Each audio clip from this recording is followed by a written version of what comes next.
Hey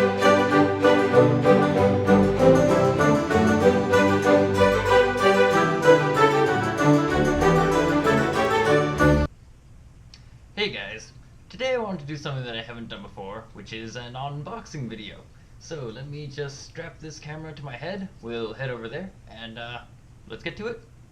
Alright, so here is the box, and when I was gonna do this, I was originally thinking I could either, just use a jackknife like normal, or some scissors, but then I thought, why not have a little fun with it? Use the great big K-bar, Alright.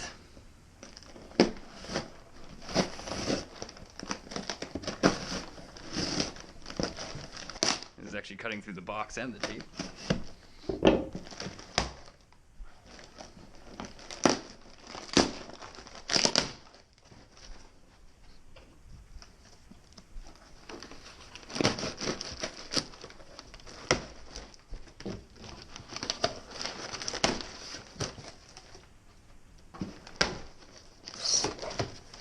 Lots of cardboard and paper, as you can see.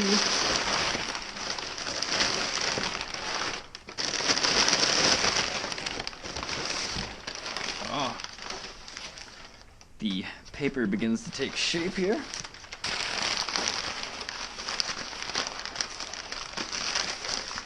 Yes. And there it is.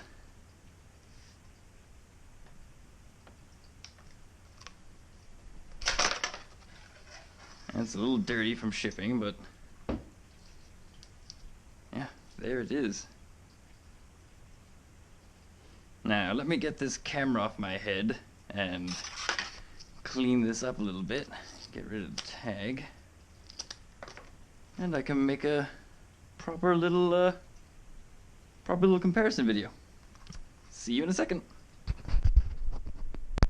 Alright, well, that was fun.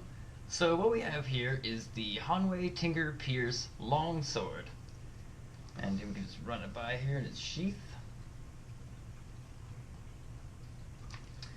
And take it out of the scabbard. So I ordered this from Cult of Athena, and it's actually been out of stock for a while. So I was happy to see it back in stock, both the sharp and the dull versions. This is fresh out of the box, so it's still sort of covered in grease and stuff. The reason I bought this sword is because, if you've seen my previous videos, you know that I own the Hanwei Tinker Pearce Bastard Sword. I wanted to basically get this one because this is closer in length and size to what the kind of swords I'm used to using for medieval longsword practice for HEMA. The grip is longer. The sword blade itself is longer and also has a thicker ricasso section down here. The pommel and the crossguard are different. It's overall a completely different sword from the Hanwei Tinker Bastard Sword, also by Hanwei. And take a look at the two to compare them, why not? So, some of the design aspects that come up right away. The handles themselves are different lengths. Again, the long sword has a much longer handle, about I think it's about an inch or so longer than the Tinker Pearce Bastard here. The longsword has a scent stopper sort of shaped pommel. A lot of the scent stoppers I've seen are actually shaped a little bit differently than this one. It's actually so shiny that I see it reflecting. Hopefully it's not blinding people in the camera. Whereas the Bastard sword has this wheel pommel here. You can see the different shapes of the crossguard. The Bastard sword basically starts thick in the middle and narrows towards the end, where the longsword starts thick, narrows in sort of the middle portions of the crossguard, and then flare out again at the ends. The hilt shapes are also somewhat different. They're both wasted to a degree, but the Bastard sword has much less wasting, whereas this one goes from a much thicker top of the handle to a fairly somewhat narrow bottom of the handle. Looking at the blades, again, the sort of ricasso area down at the bottom is much thicker on the longsword. Both of them have a nice fuller running the first third of the blade, it looks like, and then both of them come to a nice tip. Now the longsword actually comes to a narrower point than the bastard sword here. This has a slightly broader tip, and this one has a slightly narrower one. And the actual shapes of the blades change as they go from the hilt upwards, as you can see. The longsword has sort of a, I want to say teardrop, but I don't think that's correct kind of shape. Teardrop or leaf, maybe. Whereas this, the bastard sword stays much straighter all the way up through the blade until it finally reaches that point. As an update on the bastard sword, and I've actually had a few questions about this sword recently. I actually put this sword up against put it up against plenty of bottles in the past, and it did fine. But I got to put it up against tatami recently, and it actually didn't do as well as I thought it would. I was only able to make it about halfway to 2/3 through tatami mat when I was cutting with this sword, whereas all the other swords I used on that day were able to go right through the tatami.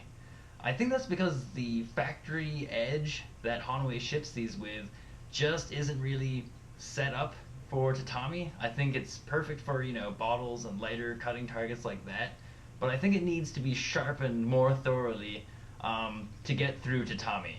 I will have to honestly test that myself by getting it sharpened and see if I can make it through tatami. Honestly, I want to get this in the hands of somebody else, someone more experienced than myself, to see if they can cut through tatami, because maybe it's just me. Maybe my technique is off with this sword, and I just personally wasn't able to cut through tatami with it. This sword I need to do some more testing on before I give you a full, you know, in-depth review and analysis of its cutting ability, but the length is right, and the feel is really great. I really appreciate the additional thickness up at the top of the grip here. On the bastard sword is quite narrow, and I feel like the grips are more rectangular as well, so you have a little bit better feel for the edge alignment. If anything, I could still go for a slightly longer handle. With my hand here, it's almost at the pommel here. But other than that, it feels quite good.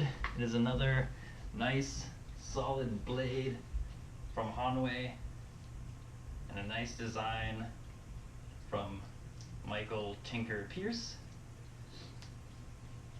And these are once again available on Cult of Athena with sharp blades or dull blades. I had actually considered getting a dull blade with this, because then I could use it for solo practice and maybe some light sparring. But I actually have the dull blade for the Hanwei Tinker Bastard sword over here, and I wasn't really impressed with it. It's not very good for sparring. It was perfect for solo practice. But honestly, I have plenty of dull swords for my solo practice, for sparring. So I really bought this as a dedicated cutting sword, and hopefully you'll see this in some more first-person view footage of me cutting and things like that. I have been taking a bunch of video, but I haven't really uploaded it yet. So yeah, this video is kind of a mix. It's an unboxing video, it's a comparison video, it's an early hands-on video with this, just a first impressions video of the Hanwei Tinker Pearce Longsword. Yeah, if you have any questions about this sword, or you want me to try anything out with it, I'll be posting a more in-depth review probably later on this, once I've put it through its paces, done some cutting with it, and see what it can do. If you have any questions, or if there's anything you want to know, just leave it in the comments and I'll get back to you as soon as possible. Thank you very much for watching. Thanks again for watching. Please hit subscribe and check out some of these other videos.